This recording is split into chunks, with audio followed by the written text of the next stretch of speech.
Om Swastiastu, perkenalkan nama saya Nima Dede Adilartasari dengan NIM 226 12 122. Hari ini saya akan melakukan presentasi mengenai ibuprofen pada manajemen nyeri.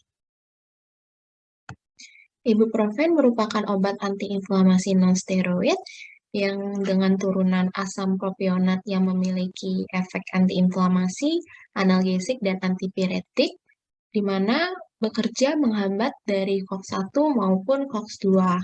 Indikasi penggunaan ibuprofen sendiri yaitu diberikan pada pasien yang mengalami nyeri ringan hingga sedang, meliputi untuk menurunkan demam, nyeri pada penyakit gigi ataupun pencabutan gigi, nyeri pasca bedah, sakit kepala, dismenor, maupun untuk mengurangi dari gejala artritis reumatoid, osteoartritis, dan juvenile artritis reumatoid. Untuk mekanisme kerja, ibuprofen termasuk obat yang non-selective COX inhibitor. Siklooksigenase atau COX ini adalah enzim yang mengubah asam arakidonat menjadi berbagai bentuk prostaglandin. Ada dua bentuk yang berbeda, yaitu COX-1 dan COX-2. NSAID yang non-selektif seperti ibuprofen ini akan menghambat kedua bentuk enzim tersebut. Yang pertama, dia akan memiliki sifat untuk menurunkan yang menguntungkan pada rasa sakit dan peradangan, tetapi juga ada perubahan yang merugikan pada homeostasis tubuh normal kita, seperti proteksi pada mukosa lambung yang pada akhirnya dapat menyebabkan dari kerusakan mukosa. Dan juga untuk aliran darah ginjal dapat terganggu dan homeostasis vaskular. Untuk COX-2 sendiri ini hampir tidak terdeteksi di sebagian besar jaringan, kecuali pada kasus peradangan maupun nyeri akut dan nyeri kronis.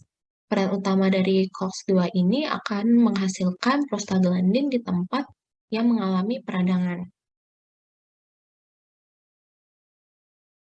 Untuk farmakokinetik sendiri, mulai dari ibuprofen secara absorpsi, dia akan cepat setelah kita konsumsi per oral, dengan bioavailabilitasnya itu 80%, dan konsentrasi puncak ibuprofen dalam serum itu berlangsung sekitar 1 hingga 2 jam. Dan obat ibuprofen ini akan diabsorpsi melalui gastrointestinal tract dan berikatan dengan albumin lebih dari 95%.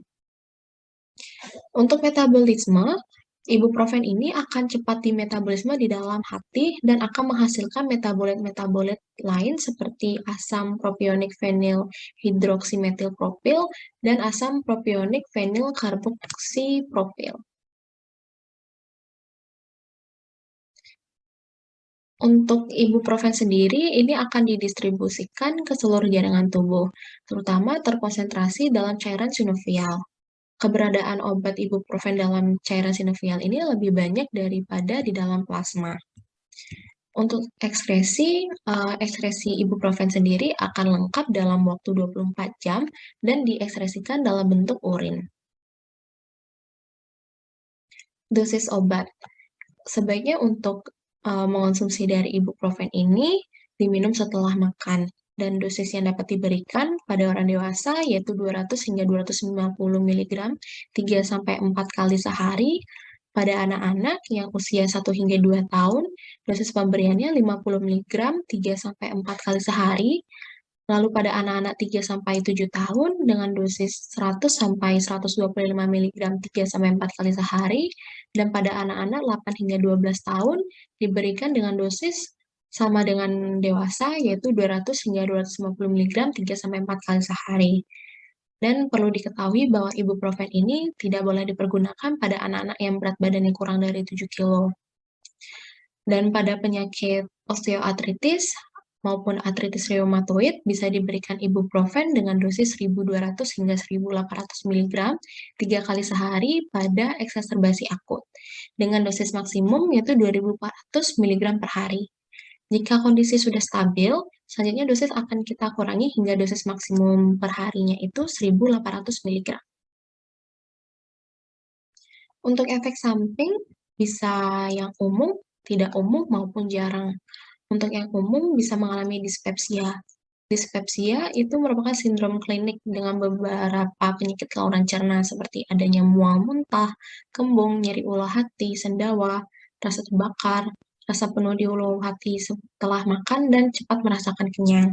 Dan bisa mengalami efek samping yang lain seperti konstipasi, hematemesis, melena, perdarahan lambung, ruam, bronkospasme, dan peningkatan dari tekanan darah.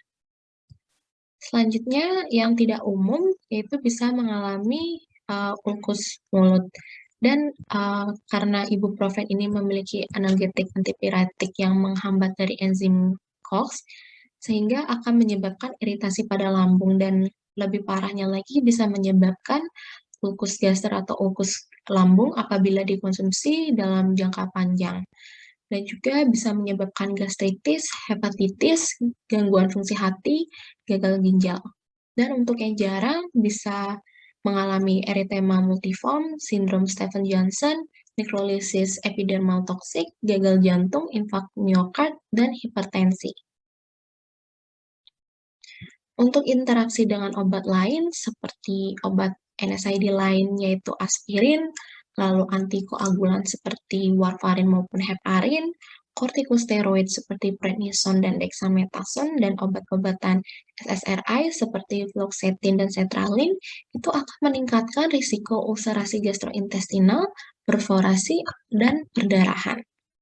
Untuk interaksi obat dengan siklosporolin maupun tacrolimus itu akan meningkatkan dari risiko hiperkalemia dan toksisitas dari ginjal. Untuk interaksi obat dengan ACE inhibitor dan diuretik seperti furosemid itu akan mengurangi dari efek antihipertensi obat tersebut. Ini merupakan sediaan ibuprofen yang ada di Indonesia, mulai dari tablet salut selaput dengan dosis sediaan ada yang 200 mg dan 400 mg. Untuk ibuprofen suspensi, yaitu dengan dosis 100 mg per 5 mili dan juga 200 mg per 5 mili. Lalu ada ibuprofen yang diberikan secara suppositoria dengan dosis sediaan 125 mg, dan ada ibuprofen dengan bentuk tablet dengan dosis sediaan itu 200 dan 400 mg. Baik, sekian dari saya mengenai ibuprofen dalam manajemen nyeri. Terima kasih.